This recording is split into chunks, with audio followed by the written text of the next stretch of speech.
반갑습니다. 안녕하세요.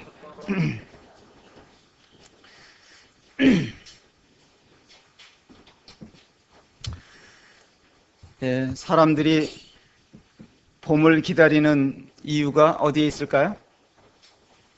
왜 봄을 기다릴까요? 너무 추웠어요. 너무 겨울에는 너무 추워서. 아마도 따뜻한 봄이 오면 많은 새싹들을 볼 수 있고 꽃들을 볼 수 있고, 그것이 바로 희망과 연결되기 때문에 기다리는 듯합니다. 그런데 누군가가 말하기를 4월은 참 잔인한 달이다, 그렇게 이야기한 적이 있어요. 참 따뜻하고 꽃이 피고 할 때쯤이면 꼭 참 추운 이런 날씨가 찾아오기도 하는데 요즘이 그런 것 같습니다. 봄이 오면 이제 식물들은 새로운 몸으로 갈아입고 이렇게 단장을 하고 나타나게 됩니다. 그것을 일컬어서 우리가 부활의 계절이다, 이렇게 부를 수가 있는 것인데요. 이런 식물들에게 나타나는 자연에 나타나는 부활은 영구적인 것이 아닙니다. 다 수명이 다하면 썩게 되고 또 죽음으로 끝나게 되는 것이죠. 그러나 하나님께서 이 사람들에게 대해서는 다른 말씀을 하고 계십니다. 동식물들은 한 번으로 그 삶이 끝나는 생명이지만 사람은 아니라는 것입니다. 여러분들은 어떤 집에서 살고 싶으십니까? 제가 칠판에다가 뭘 하나 써보겠습니다. 제가 어느 분에게 질문을 해봤어요. 어떤 집에 살고 싶으십니까? 그랬더니 뭐라고 대답했겠어요?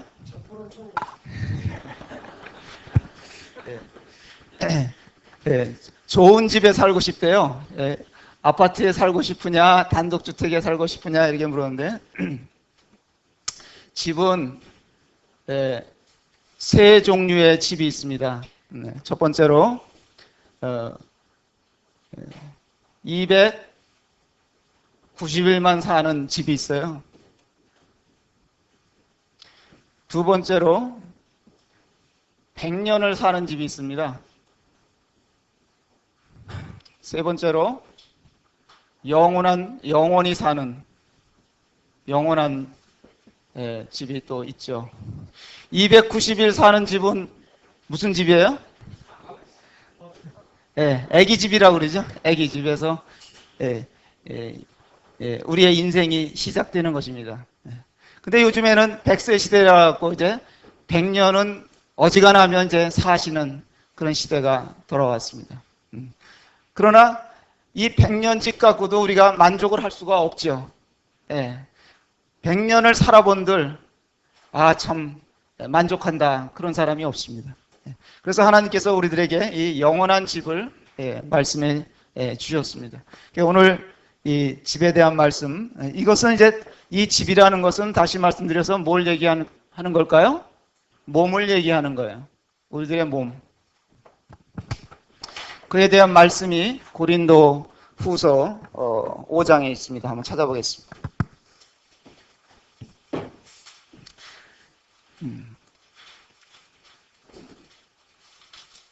그래서 이제 성경에서 고린도 후서에서는 이 장막집과 영원한 집에 대해서 말씀을 하십니다.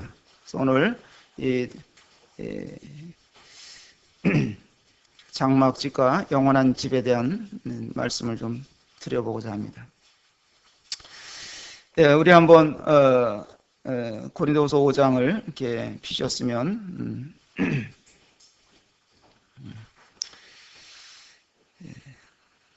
1절부터 저와 함께 교독하시면 좋겠습니다. 몇 절까지 하시냐면 일단 10절까지 읽어보도록 이렇게 하겠습니다. 만일 땅에 있는 우리의 장막집이 무너지면 하나님께서 지으신 집, 곧 손으로 지은 것이 아니요 하늘에 있는 영원한 집이 우리에게 있는 줄 아느니라.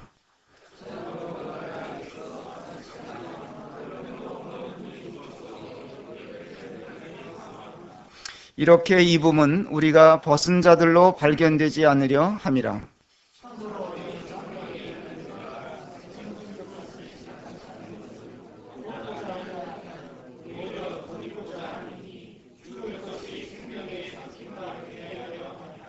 곧 이것을 우리에게 이루게 하시고 보증으로 성령을 우리에게 주신 이는 하나님이시니라.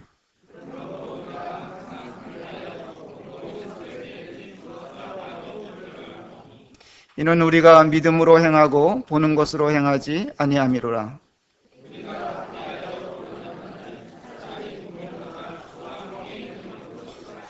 그런즉 우리는 몸으로 있든지 떠나든지 주를 기쁘시게 하는 자가 되기를 힘쓰노라. 이는 우리가 다 반드시 그리스도의 심판대 앞에 나타나게 되어 각각 선악간에 그 몸으로 행한 것을 따라 받으려 함이라.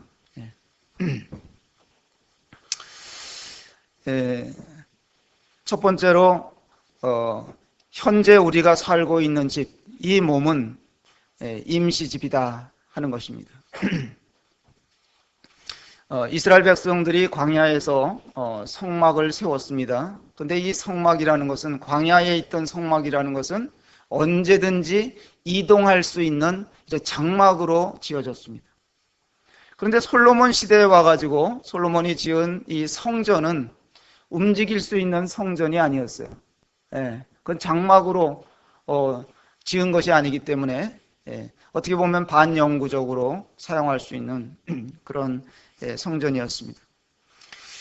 우리 몸을 일컬어서 몸은 두 가지가 있다, 이렇게 말씀을 이렇게 드릴 수가 있는데요. 이 말씀에서도 찾아보면 첫 번째 몸은 이 땅에서만 사용할 수 있는 몸이 있고요. 두 번째로는 영원히 사용하게 될 몸이 있다는 거예요. 그냥 영혼만 훌쩍 떠나가지고 있는 게 아니라 몸으로 입혀주신다. 썩지 아니할 몸으로 입혀주신다. 그러니까 우리가 지금 100년 동안 살게 될 이 집은 여러 문제가 많아요. 깨지기도 잘하죠. 그래서 아픈 데가 많은 거예요. 이건 남녀노소를 불문하고 다 그렇습니다. 또 이 몸은 악한 성품도 지니고 있어요. 그래서 이것이 우리를 고통스럽게 하는 거예요. 이러지 말아야 되는데, 이런 말을 하지 말아야 되는데, 이런 생각을 하지 말아야 되는데도 불구하고 그런 것들이 이 몸에 지배를 하고 있는 상황입니다. 또 이 몸은 항상 이 보이는 것을 주목하고 살기가 쉽다는 것입니다. 그래서 보이는 것을 자랑도 하고 보이는 것을 의지하기도 하고 그렇습니다. 그리고 이 몸은 탄식도 하고 말이죠. 고통도 당할 수밖에 없는 이런 몸입니다.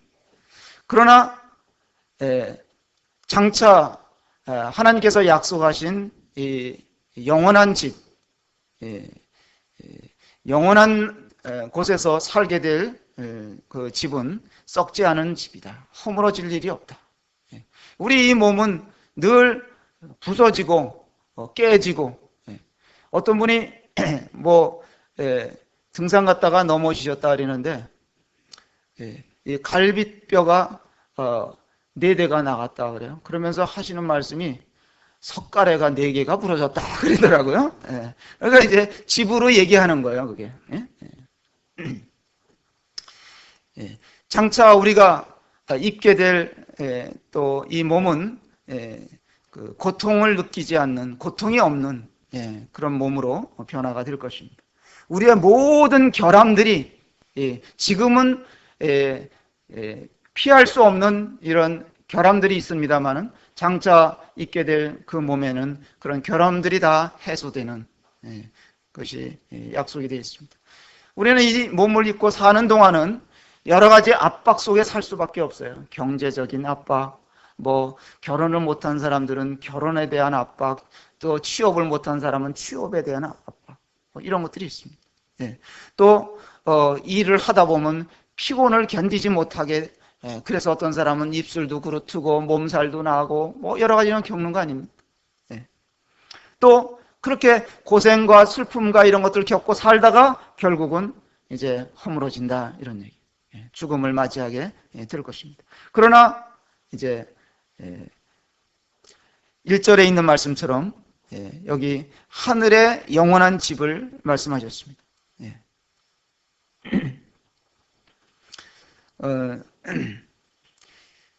이 영원한 집은 일시적인 즐거움으로 맞춰지는 것이 아니라 끝없는 그런 삶의 연속이 될 것입니다. 그러면 어떤 사람들이 그런 이야기를 해요. 뭐 좋다 이거예요. 영원히 사는 거 좋다 이거예요. 그런데 아무리 거기가 좋은 곳이라 할지라도 영원히 그렇게 살면은 지루하지 않을까? 그런 이제 생각들을 합니다. 그러나 그런 염려는 하실 필요가 없어요. 예. 그런 거 해결하지 못하시고 영원한 곳에 우리를 주님이 이끌어 들이시겠습니까? 예. 거기에는 영원한 봉사가 있을 겁니다. 예. 힘들지 않고, 또 영원히 또 찬양 속에서 찬양하며 살 수 있는 그런 곳이 될 것입니다. 그런데 여기 있는 동안 우리가 피할 수 없는 것이 있는데 2절 말씀에 한번 보시면 참으로 우리가 여기 있어 뭐 한다 그랬습니까? 탄식한다. 피할 수 없는 거예요. 탄식할 수 없는 일들을 늘 겪게 마련입니다.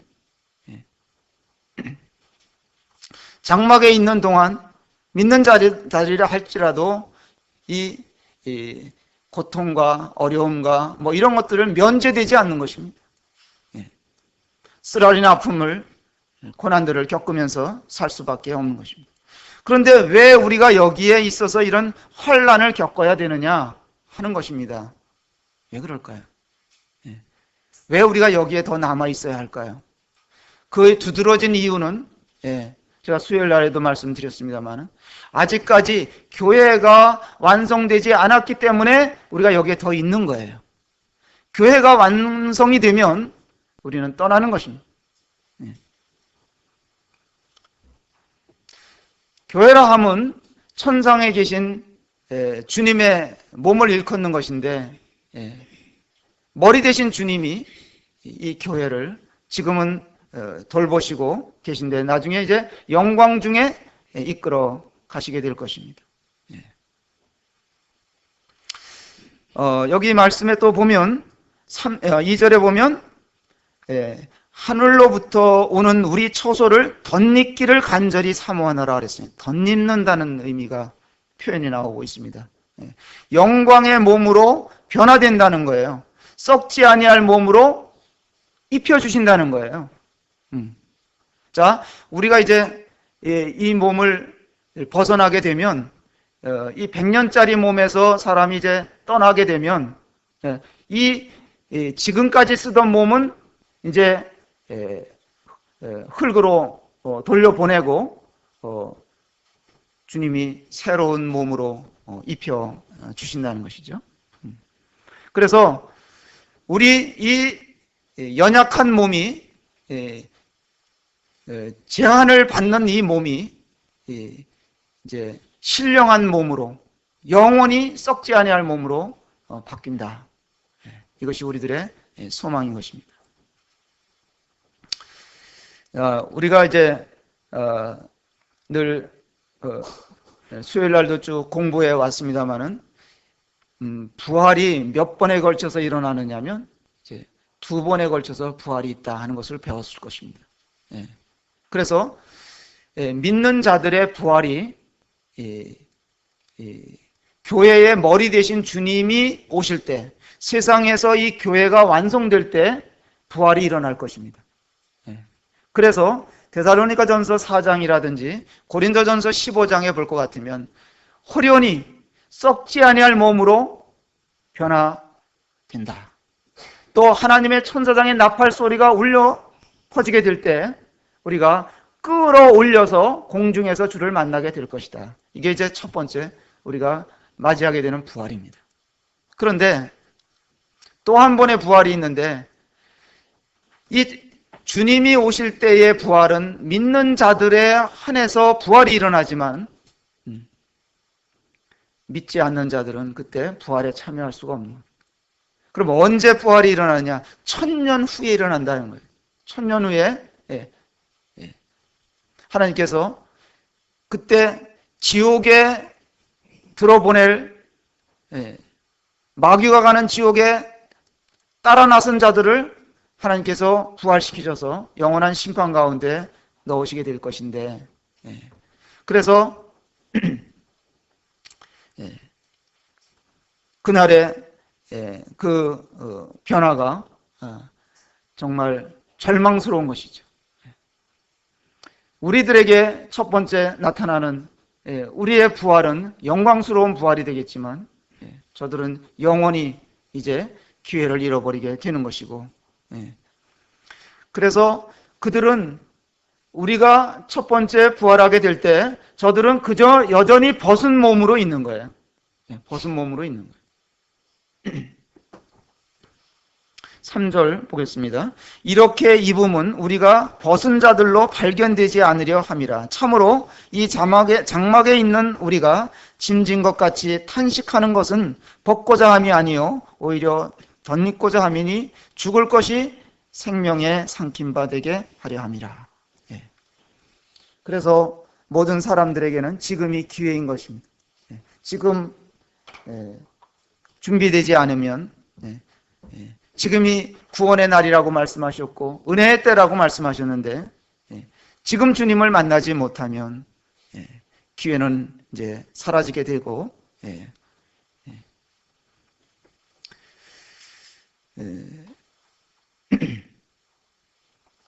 이런 말씀들을 좀 생각해 볼 때, 우리가 이와 같은 영광스러운 몸에 참여하게 된다. 이것이 얼마나 큰 은혜인지 모릅니다.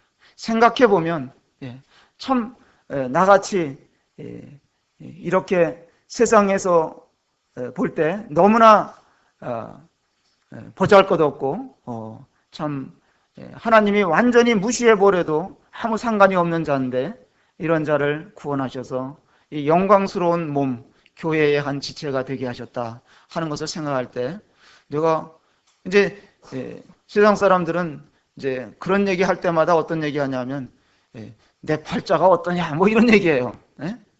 근데 내가 어쩌다가 이런 영광스러운 자리에 참여하게 됐는지 생각하면 너무나 감사가 되는 부분입니다. 그래서 지금 살고 있는 이 집이 어떠냐, 그거 별로 중요하지가 않습니다. 이 집이 좀 크냐 적으냐 그거 중요하지 않아요. 좀 연약하더라도 정말 중요한 것은 여러분들이 참고 좀 기다리시면 주님이 새롭게 입혀줄 그런 날이 다가온다는 것을 생각하시고 참고 인내하시고 사시면 좋겠습니다. 이제 두 번째 제가 생각해 보게 된 것은 인생은 탄식하며 산다는 거예요. 여기 2절에 나와 있잖아요. 우리가 여기 있어 탄식한다 그랬어요. 인생을 살다 보면 탄식할 일이 많이 생기죠. 세상살이가 그래 쉽지 않기 때문에 사람마다 근심하며 탄식하며 사는 것입니다. 한숨이 터져 나오는 것이죠. 탄식이 뭡니까? 한숨이 터져 나오는 것이죠.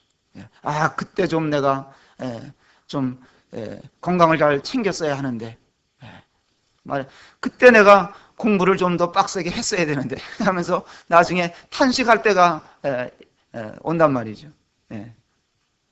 그때 내가 왜 집을 뛰쳐나왔나? 탄식이라는 말은 제가 찾아보니까 원래 이 말 의미가 산모가 출산할 때 출산을 위해서 비명을 지르는 것 같다가 탄식이래요. 여기서 말하는 의미가 탄식이 그거래요. 예. 그리스도인들의 탄식은 절망의 외침이 아니죠. 귀한 아들을 낳는 산모가 탄식을 하고 비명을 지른다고 해서 그게 부정적인 의미가 아닌 거예요. 그것은 희망이고 기쁨이 섞여 있는 그런 비명이겠죠. 산모가 아기 낳아갔는데 아기가 안 나오는 거야. 하루가 지나고 힘들어서 막 고통을 하는데 남편이 옆에서 손을 붙잡고 이제 격려해 주는데 그게 뭐 별 의미가 없잖아요. 너무 아프니까 남편을 따귀로 후려갈겼다는 얘기가 있어요. 욕을 하면서 말이죠. 그런 얘기 들었습니다. 그래도 그 남편은 뺨 맞아도 좋지요. 왜 좋아요? 새 생명을 볼 수 있으니까, 그런 기대가 있으니까 욕을 먹어도 좋고 뺨을 맞아도 좋은 거예요. 그 산모는 탄식을 하더라도 기대 섞인 탄식인 거예요. 비명인 거예요. 우리 그리스도인들이 세상을 살면서 여러 가지 환난을 겪고 고난을 겪고 억울한 일을 당하고 그래도 그런 우리가 탄식을 하지만 우리에게는 그것은 기쁨이 있는 탄식인 것입니다. 우리 주님께서 죽은 자 가운데서 무덤에서 부활하실 때 그 몸이 변화된 몸으로 나오셨잖아요. 우리도 그런 변화를 기다리면서 이제 탄식하며 사는 것입니다. 어떤 분이 그래요. 그냥 고향에 빨리 가고 싶은데 뭐 차가 밀려서 못 가고 그럴 때 왜 이렇게 막히는 거야? 왜 빨리 가고 싶은 마음. 또 외국에서 수십 년 만에 돌아오는 가족을 기다리는 수년 만에 돌아오는 가족을 빨리 보고 싶은데 비행기가 도착하지 않는 거야. 이게 왜 안 도착하는 거야? 뭐 이러면서 기다리듯이 우리가 지금 그런 삶의 여러 가지 이유로 주님의 오심이 더디게 되기도 하고 그럴 때 탄식할 수도 있는 것입니다. 근데 우리만 탄식하는 것이 아니라 세 번째로 생각해 보는 것은 이 피조물들이 다 탄식한다는 말씀이 있어요. 로마서 8장에 한번 보실까요? 로마서 8장을 보시면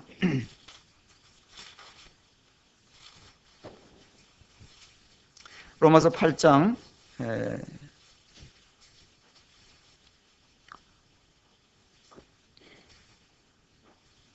17절부터 한번 보겠습니다.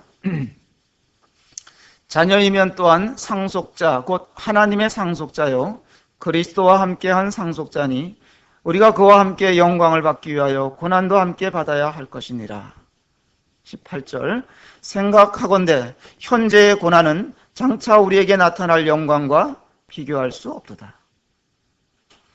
피조물들이 고대하는 바는 하나님의 아들들이 나타나는 것이니 피조물이 허무한데 굴복하는 것은 자기 뜻이 아니요 오직 굴복하게 하시는 이로 말미암음이라. 좀 더 보겠습니다. 바라는 것은 피조물도 썩어짐의 종노릇한 데서 해방되어 하나님의 자녀들의 영광의 자유에 이르는 것이니라. 피조물이 다 이제까지 함께 탄식하며 함께 고통을 겪고 있는 것을 우리가 아느니라. 그뿐 아니라 또한 우리 곧 성령의 처음 익은 열매를 받은 우리까지도 속으로 탄식하여 양자될 것 곧 우리 몸의 속량을 기다리느니라. 우리가 소망으로 구원을 얻었음에 보이는 소망이 소망이 아니니 보는 것을 누가 바라리요. 만일 우리가 보지 못하는 것을 바라면 참음으로 기다릴지니라. 처음에 동식물들이 지음을 받았을 때 그들은 너무나 하나님의 영광 중에 자기들이 창조된 것에 대해서 기뻐하고 있었단 말이에요. 그런데 사람이 범죄함으로 말미암아 옆에 있다가 피조물이 벼락들을 맞은 거예요.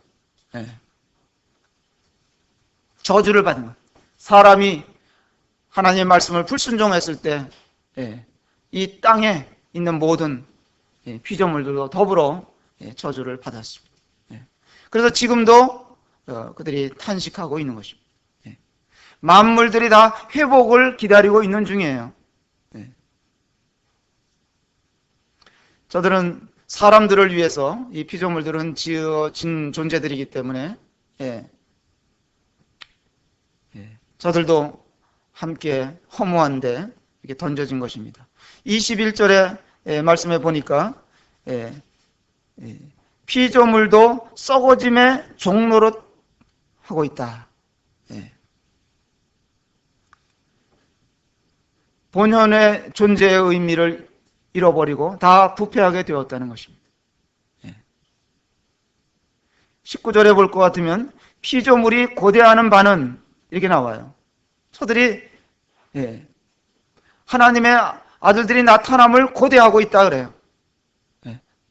여러분들 학수고대라는 말 들어보셨죠? 학수고대라는 말 있잖아요. 무슨 뜻이에요? 학처럼 목을 길게 빼고 기다리고 있다 이거예요. 우리가 주님 오시기를 학수고대하는 것처럼 다른 피조물들도 기다리고 있다 이거예요. 고대하고 있다 이거예요. 왜? 그들도 회복이 될 것이니까.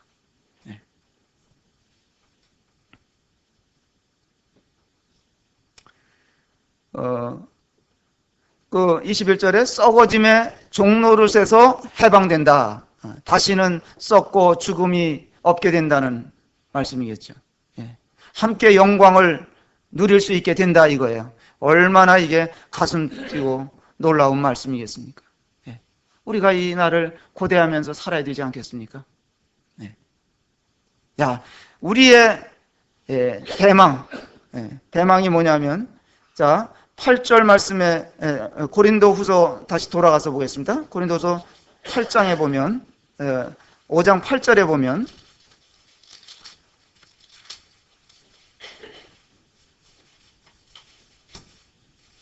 우리의 원하는 바는 우리가 담대하여 원하는 바는 차라리 몸을 떠나 주와 함께 있는 그것이라 그랬습니다. 왜 우리가 두려워하면서 살아야 됩니까? 그럴 이유가 없죠. 우리에게는 약속이 있습니다. 이사 가면 너무 좋은 건데, 근데 왜 사람들이 주저주저하고 믿는 자들이 그러느냐? 그것에 아직 가보지 않았기 때문에 그래요. 근데 사도 바울은 갔다 왔어. 그가 고백하기를 14년 전에 내가 갔다 왔다. 거기서 가히 잃을 수 없는 말도 들었다. 내가 그것을 여러분들에게 설명하고자 하나 여러분 설명이 먹히지 않기 때문에 내가 안 하는 것뿐이다. 너무 놀라운 것을 보고 왔기 때문에 그는 얼른 가고 싶은 거예요. 우리가 어딘가 이사 가서 새로운 곳에 가서 살아야 하는 이런 상황이 오면 그것에 선뜻 이제 가고자 하는 마음이 잘 안 생길 수가 있어요. 왜 그러냐면 그곳에 아직 가서 살아보지 않았기 때문에 잘 모르기 때문에 그럴 수가 있는 거예요. 제가 이제 저희 손녀딸들에게 맛난 음식을 아주 거금을 들여서 제가 사줬어요. 그래서 이제 할아버지가 지갑을 열고 이게 5만 원짜리 몇 장을 빼는 것을 이제 손녀딸이 지켜봤단 말이에요. 그러니까 아유 할아버지 왜 이렇게 돈을 많이 쓰냐 이거예요. 그러면서 이제 나중에 차 타고 오면서 이제 우리 나영이가 하는 말이 할아버지 제가 이제 돈 많이 벌어가지고 이제 할아버지 이제 맛있는 걸 사드리겠다는 거예요. 그러면서 할아버지 그때까지 그러면서 이제 말을 끊는 거예요. 생각해 보니까 이제 저도 알아들었죠. 그러더니만 조금 있다니까 할아버지 그때까지 이사 가시면 안 돼요. 이러더라고요. 그러니까 제가 할아버지 하늘나라로 이사 가면 안 된다고 그랬더니 그렇대요. 그래서 여러분들은 이사 갈 준비 되셨어요? 되셨죠? 잘하셨어요. 이사 갈 준비를 항상 우리 해놓고 사는 것입니다. 하나님이 부르시면 언제든지 갈 수 있는 곳이 있다는 것이 얼마나 감사합니까? 이것이 없는 사람들은 그냥 버팅기고 여기 떠나면은 뭐 개똥밭에 굴러도 이생이 좋다고 그러면서 안 가려고 하는 거예요. 근데 우리 그리스도인들은 언제든지 떠나도 좋은 것입니다. 여기에 우리가 참 감사가 되는 것입니다. 그러나 하지만 우리가 여기 있어야 한다면 주님이 원하시는 바기 때문에 있는 거예요. 그렇지 않습니까? 분명히 목적이 있고 기대가 있는 것입니다. 그렇기 때문에 그때까지 우리는 주님이 오라는 사인이 있을 때까지 주를 위해서 더 힘있게 살아야 되는 것입니다. 목적이 우리를 여기에 남겨두시는 목적이 이루어질 수 있도록 그 기대가 주님의 기대가 또 실망으로 바뀌지 않도록 형제자매님들이 그것을 생각하시면서 열심히 주를 위해서 이렇게 사셔야 된다고 믿습니다. 제가 최근에 이제 만나서 같이 운동도 하고 또 이제 교제하는 아저씨가 한 분 계시는데요. 이분은 집에서 살림을 하시는 분이에요. 아내분하고 10년 차이가 나시는데 아내분은 이제 골프나 치러 다니고 뭐 이제 운동하러 다니시고 그러면서 모든 시장을 봐가지고 이분이 식사를 다 해대시는 거예요. 그래서 놀래가지고 아니 어떻게 그렇게 하시냐고 좀 나눠서 하시지. 그러니까 아니래요. 나는 이게 편하대요. 왜 그러냐? 내 아내가 내가 저 중동에 가서 일할 때 그는 애들 키우면서 너무 고생하면서 살았다는 거예요. 그리고 자기가 돈 벌어갖고 보내준 것을 잘 관리해줘갖고 엄청나게 이제 뭐 이렇게 노후 자금으로 쓸 수 있도록 다 구비해줬기 때문에 그게 자기가 너무 고마워가지고 이제는 내가 봉사하는데 기쁨이 있다 이제 그러시는 거예요. 그래서 그 아내가 만약에 남편은 거기 가서 돈 버는 동안 신실하지 못했다면 하는 생각을 이제 해보게 되는데 우리는 주님이 세상에 오셨다가 우리를 구원하시는 일을 마치시고 하늘로 가 계시잖아요. 그러면 주님이 다시 오셔서 우리를 맞이하실 때까지 우리는 이 땅 가운데서 신실하게 살아야 된단 말이에요.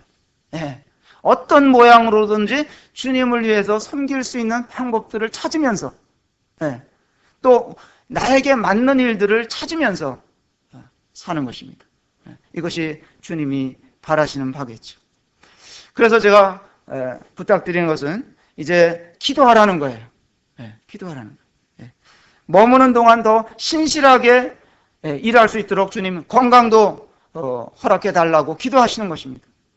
그리고 제게 맞는 일거리를 허락해 달라고 기도하는 겁니다. 나를 위해서 고난받으시고 지금까지 신실하신 그 주님을 위해서 일할 수 있다면 그 주님을 섬길 수 있다면 이게 얼마나 큰 영광입니까? 감사한 일이죠. 우리 아이들을 이렇게 보면 누군가가 내 아이들을 잘 챙겨주는 성도들이 있으면 고맙잖아요. 감사하잖아요, 그게. 그렇듯이 주님이 보실 때 우리 형제자매님들이 서로를 살갑게 이렇게 챙겨주고 이루고 산다면 주님의 마음이 정말 기쁘실 거예요. 그럼 주님을 기쁘시게 해드리는 방법이 뭘까? 굉장히 의외로 간단한 거예요. 그런 마음으로 우리가 살아야 되리라고 이렇게 믿습니다. 좀 거시기 합니다만은 이제 좀 더 이 땅 가운데 이렇게 기회를 가지고 주신 기회를 잘 사용하면서 살다가 가야 되지 않겠습니까? 그리고 또 이렇게 우리가 이 땅 가운데에서 이 집에서 더 살라고 주님이 새 집에는 아직까지 너 오지 말아라, 준비가 덜 됐으니까 이 집에서 더 살아라. 그러면 사는 동안 뭘 해야 되겠습니까? 주님을 더 많이 알아가야 되지 않겠습니까? 알고선 가면 더 좋지 않겠습니까? 주님 아는 거, 어떻게 하면 주님을 더 많이 알 수 있을까? 미국에서 어떤 그런 얘기 이제 책에서 봤어요. 어떤 그 한 믿는 가정에 옆집 아이가 놀러 왔어요. 5살인가 뭐 6살 먹은 또래 아이가 놀러 왔는데 아버지가 있다가 이제 가만히 얘네들 하는 얘기를 엿듣게 됐대요. 그랬더니 그 아이가 자기 아버지 자랑을 하는 거예요. 우리 아버지는 대통령도 만났다, 대통령도 잘 알아, 그러는 거야. 그러니까 이 집 아이가 그 얘기를 가만히 듣더니만 한다는 소리가 우리 아빠는 하나님도 잘 아셔. 그래. 그런데 이 남자가 눈물이 꿀꺽 났다는 거예요. 우리 아들이 말이야, 그렇게 말하는 것보다 감동을 받았는데 하나님을 잘 아는 아빠를 저렇게 자랑스러워한다는 하는 것을 보면서 이 아들이 자랑스러운 거예요. 우리가 주님을 잘 아는 사람이다. 말씀을 잘 안다. 이건 참 중요한 문제가 아니겠는가 이런 생각을 해봅니다. 내가 구원받은 하나님의 자녀가 되고 주님의 신부인 이 교회의 한 지체가 됐다는 것은 정말 놀라운 일입니다. 여기에 대해서 성도님들은 정말 감격해도 좋으십니다. 악한 세상에 이런 말은 통하지를 않습니다. 저들은 알지를 못해요. 이 비밀을 알지 못해요. 그러나 우리는 이것을 알게 됐어요. 우리의 신랑은 주님이시다. 우리의 머리는 주님이시다. 머리를 통해서 우리 몸인 우리는 이게 성장을 할 수 있고 주님을 더 많이 알아갈 수 있고 배울 수 있고 그럴 수 있다는 거예요. 그래서 힘써서 여호와를 알자. 여러 형제자매님들 더 많이 경험하시고 배우시고 그럼 얼마나 좋겠습니까? 뭐 이제 정리를 좀 해드릴게요. 우리의 몸은 유효기간이 이 몸은 아무리 뭐 번지르하게 생겨도 100년 이상 못 써요. 기대하지 마세요. 100년이 거기가 한계점이에요. 또 이 몸을 땅에 있는 장막집이라고 여기 말씀을 이렇게 하셨어요. 옮겨진다는 말이에요. 언젠가는 이 장막을 거두면 옮겨간다는 거예요.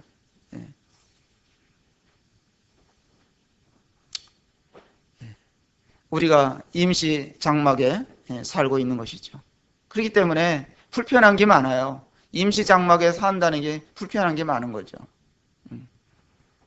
낡아지는 집입니다. 그렇기 때문에 탄식하게 되지만 다시 말씀드려서 소망이 있는 거예요. 우리에게는 우리를 찾으러 오실, 우리를 데리러 오실 주님이 저 위에 계신다는 거예요. 마지막으로 아까 이제 찾아봤었습니다만 로마서 8장 17절에 보니까 우리는 상속자다 그랬습니다. 공동 상속자라 그랬어요. 공동 상속자. 다른 번역본에 보면 공동 상속자라.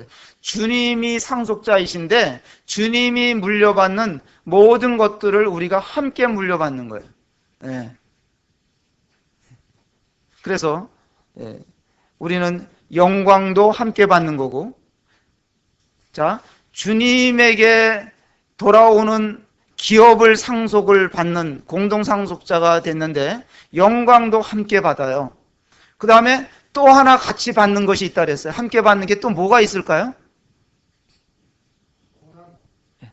싫지만 고난도 함께 받는 거예요.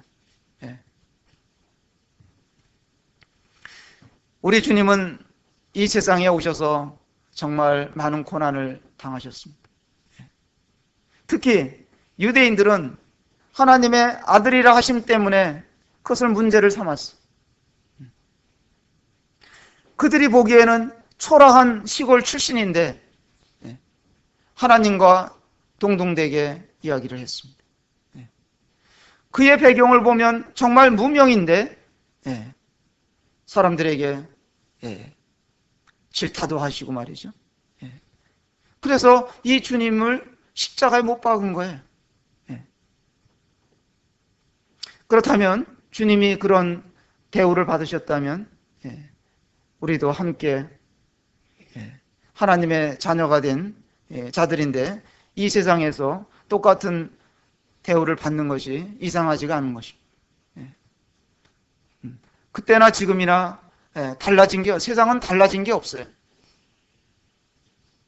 우리 주님께서 받는 그런 고난을 종들인 우리가 멸시와 천대를 받는다 하더라도 이상하지가 않고 당연한 것입니다.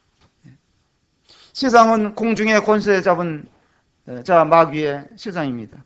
그래서 믿는 자들을 싫어하고 적대하는 것입니다. 성경은 말하기를 이게 믿는 자들이 고난을 피하게 되리라고 이렇게 말씀한 곳은 한 군데도 없습니다. 오히려 복음과 함께 고난을 받으라 그러셨습니다. 이런 주님을 생각하면서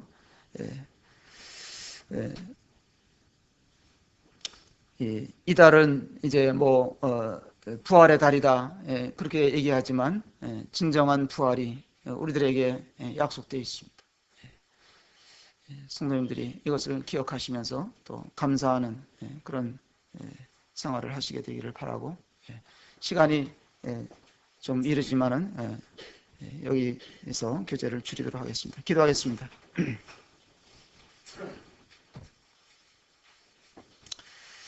은혜롭고 자비로우신 아버지 하나님, 주님 말씀을 살피건대 저희들이 이 장막집에 거하는 것은 영원한 집을 바라보고 소망하며 사는 것이라고 이렇게 말씀해 주셨나이다.